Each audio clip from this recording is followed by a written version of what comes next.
Good morning, welcome back to Rainman studio. இது உங்கள் Venkateshan Rainman studio, MAS ரெயின்மேனின் இனிய காலை வணக்கம்.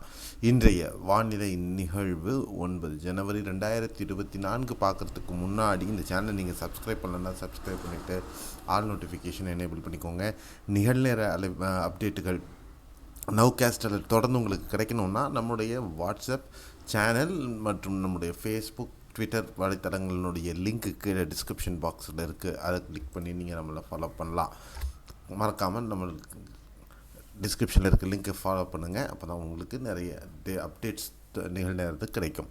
ஸோ இன்றைய வானிலை அப்டேட் என்ன அப்படின்னு பார்த்துடலாம். இன்றைய வானிலை அப்டேட் பொறுத்தவரையும் இலங்கைக்கு கீழே பூமத்திய ரேகை ஓட்டிய பகுதிகளில் ஒரு மேலடுக்கு சுழற்சியானது தொடர்ந்து நிலவி வருகிறது. அதுக்கு பேர் இன்வெஸ்ட் 98B அப்படின்னு சொல்லியிருக்காங்க. இது மேலும் மேற்கு நோக்கி நகரும் பொழுது அது ஒரு தாழ்வு பகுதியாக உருப்பெறும் அப்படிங்கிறதுனால அது இன்வெஸ்ட் 98B அப்படின்னு சொல்லி அந்த சிஸ்டமை ட்ராக் பண்ணுறாங்க.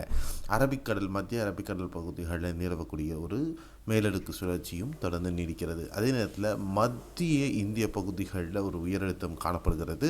அதன் ஊடாக பயணிக்கக்கூடிய வறண்ட காற்று வட தமிழக கடலோர பகுதிகள், அதாவது சென்னை உள்பட வர தொடங்கி இருக்கிறது. அதனால் மழை நின்று விட்டது அப்படிங்கிறதும் உங்களுக்கு தெரிஞ்சிக்க வேண்டிய விஷயம்.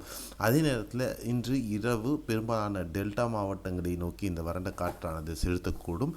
படிப்படியாக இது உட்புற தமிழகத்துக்கும் செல்லும். ஸோ ஆக வரக்கூடிய நாட்களில் மழை தாக்கம் சற்று குறைய வாய்ப்பு.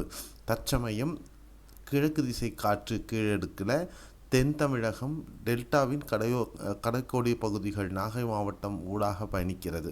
இதன் காரணமாக தென் தமிழகம், கேரள பகுதிகளில் மழைக்கான வாய்ப்புகள் இன்னும் நாளையும் தொடர்ந்து இருப்பதற்கு வாய்ப்புகள் உண்டு. அதே நேரத்தில் சிகப்பு நிற கோடு வட்டமிடப்பட்ட பகுதிகள் தென் அரைகோளம், அதாவது சதர்ன் ஹெமிஸ்பியர் பூமத்திய ரேகைக்கு கீழே இருப்பதை நீங்கள் பார்க்கலாம்.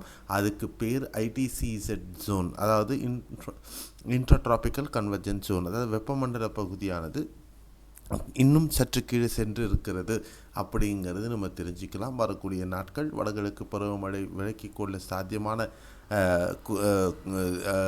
அமைப்புகள் தென்பட ஆரம்பித்திருக்கிறது அப்படிங்கிறது தான் நம்ம இப்போ தெரிஞ்சிக்க வேண்டிய ஒரு விஷயம்.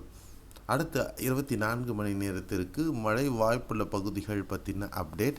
இதில் பொறுத்தவரையிலையும் நாகர்கோவில், கன்னியாகுமரி, திருநெல்வேலியின் ஏனைய பகுதிகள், தூத்துக்குடி, ராமநாதபுரம், விருதுநகர், மதுரை, தேனி, கம்பம், போடிநாயக்கனூர், திண்டுக்கல், திருச்சிராப்பள்ளி, தஞ்சாவூர், திருவாரூர், நாகை மாவட்டம் மற்றும் வேதாரண்யம், கோடியக்கரை இந்த பகுதிகள், புதுக்கோட்டை, சிவகங்கை, காரைக்குடி இந்த பகுதிகள் மற்றும் கோயம்புத்தூரின் ஏனைய பகுதிகளில் இன்று மிதமானது முதல் கனமழை பதிவாகும்.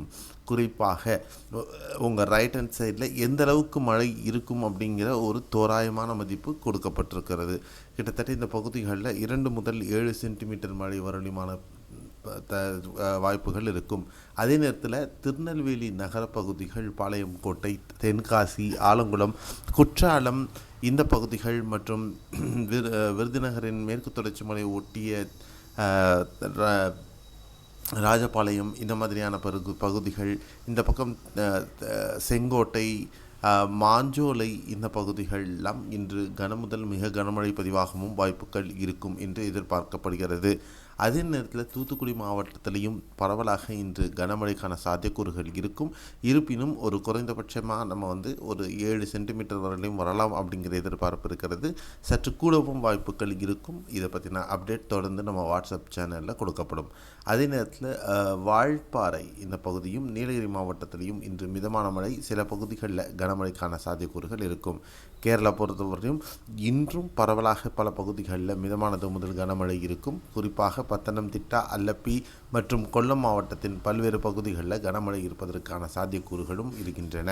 மற்றபடி வடகேரள பகுதிகள் மற்றும் கரையோர கர்நாடக பகுதிகளிலும் இடிமழை மேகங்கள் இன்று மாலை இரவு ஏற்படுவதற்கான சாத்தியக்கூறுகள் இருக்கிறது.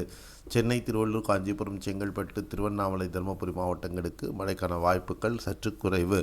மேலும் பாண்டிச்சேரி, விழுப்புரம், பெரம்பலூர், அரியலூர், மயிலாடுதுறை, சிதம்பரம், சேலம், நாமக்கல், கரூர், ஈரோடு இந்த பகுதிகள் எல்லாம் பார்த்திங்கன்னா இன்றைக்கி மேகமூட்டத்துடன் லேசான மழை ஒரு சில பகுதிகளில் மட்டும் பதிவாக வாய்ப்புகள் இருக்கக்கூடும். இதுதான் இன்றைய வானிலை நிகழ்வு பற்றின அப்டேட். அடுத்த 24 மணி நேரத்திற்கு மழை எந்த பகுதிகளில் இருக்கும், காரணம் என்ன அப்படிங்கிறது உங்களுக்கு விளக்கியிருக்கேன். உங்களுக்கு புரிஞ்சிருக்குன்ற நம்பிக்கை இருக்குது. மீண்டும் அடுத்த ஒரு காணொலியில் நான் சந்திக்கிறேன். அதுவரை உங்களிடமிருந்து விடைபெறுகிறேன். நன்றி, வணக்கம், bye bye, see you, have a nice day.